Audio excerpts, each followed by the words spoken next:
Hi uli sa inyo at happy weekend sa inyong lahat. Sana ay maayos at mapayapa nating ma-spend ang ating mga weekends. Anyway, mainit-init ngayon sa balita.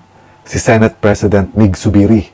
Kumbaga, nasasangkot siya ngayon sa isang kontrobersiya. Tungkol ito sa sinasabing natenggang supina ni Pastor Apollo Kibuloy na inihain ng komite ni Senator Hontiveros. Ayon kasi kay Senator Hontiveros, February 6 pa niya isinumite para pirmahan ng Senate President yung kanyang supina para kay Pastor Apollo Kibuloy dahil nasa Senate hearing ng kanyang komite na kung saan pinag-uusapan doon yung tungkol sa sinasabing human trafficking at pang-aabuso against women and children ng ilang mga testigo na sinasabing mga dating miyembro ng simbahan ni Pastor Kibuloy na Kingdom of Jesus Christ. So dahil nagkaroon nga ito ng Senate hearing, inimbitahan ng komite ni Senator Hontiveros si Pastor Apollo Kibuloy para magpaliwanag at magbigay ng kanyang side tungkol dito sa mga reklamo laban sa kanya. Pero ang nangyari, hindi sumisipot at hindi pinaunlakan ni Pastor Apollo Kibuloy yung imbitasyon ng Senado. Kaya walang choice daw itong si Senator Hontiveros kung hindi ang magpalabas ng supina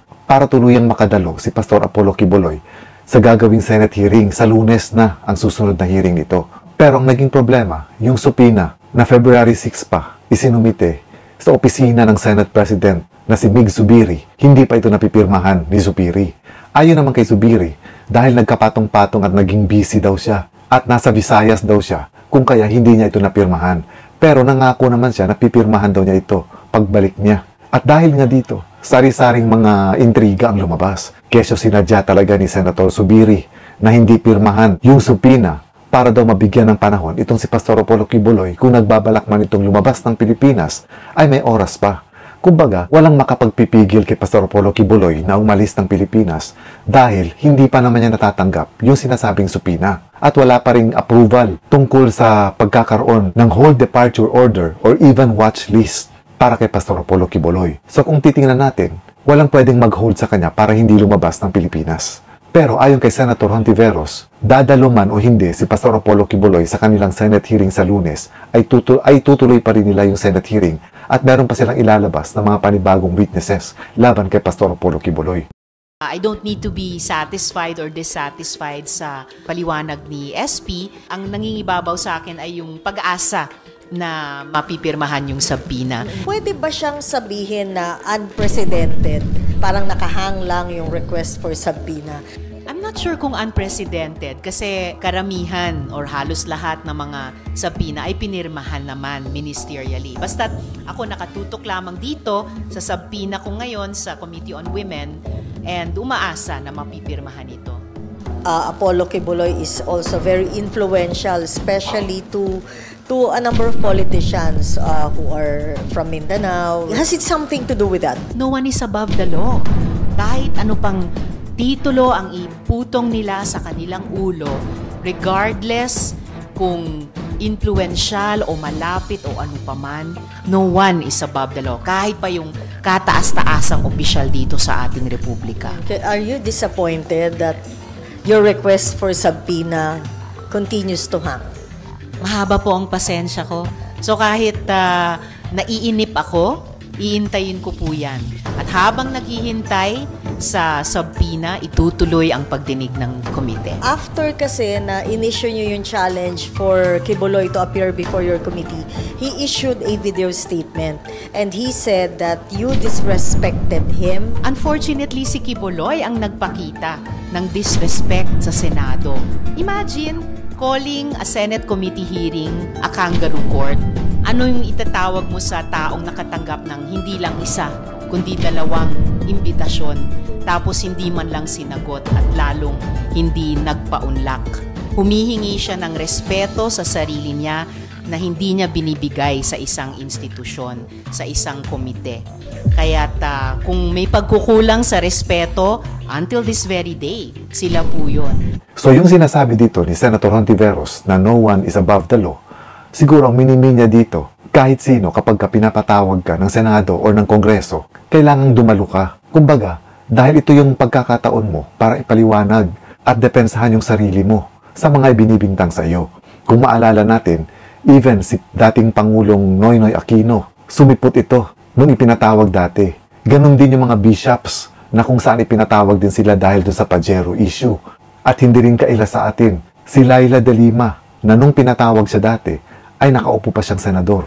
Ganon din yung nangyari sa mga matataas na opisyales ng ABS-CBN. Lahat sila ay sumipot at nagpaliwanag. Merong mga napawalang sala at meron namang nakasuhan. So ganito rin daw dapat yung gawin ni Pastor Apollo Quiboloy.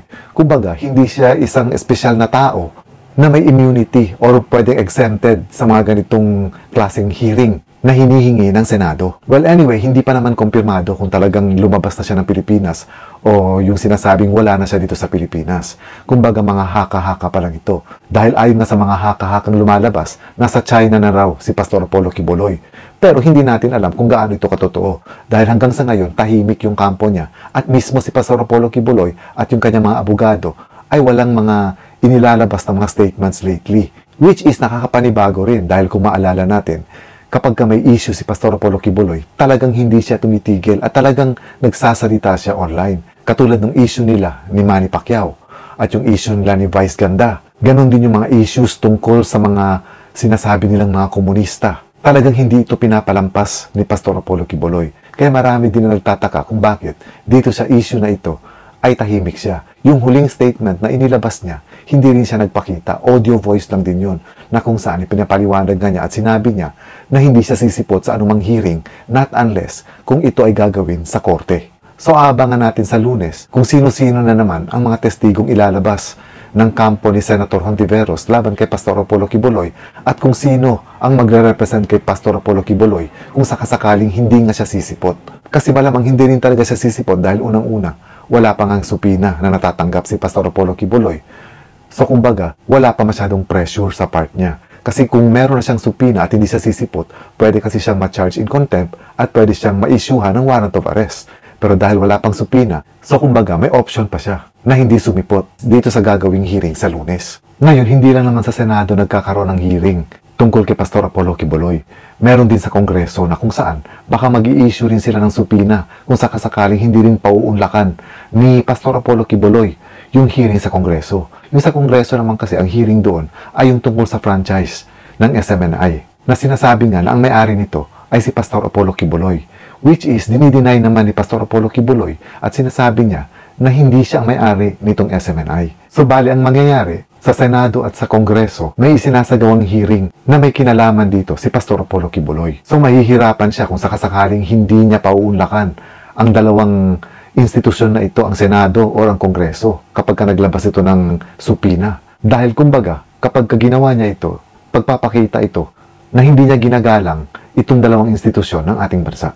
Well, anyway, medyo maaga pa para i-judge natin kung ano yung susunod na hakbang ni Pastor Apollo Quiboloy at ng kanyang mga abogado. At wala pa rin naman talagang confirmation sa totoong kinalalagyan ngayon ni Pastor Apollo Quiboloy kung nasa Pilipinas ba siya o wala na siya dito.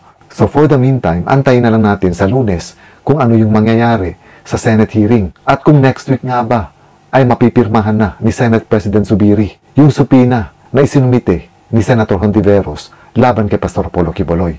And this is all for now mga kaibigan. I hope lahat kayo ay magkaroon ng relaxing na weekend bukas. Ingat po kayo lagi and God bless.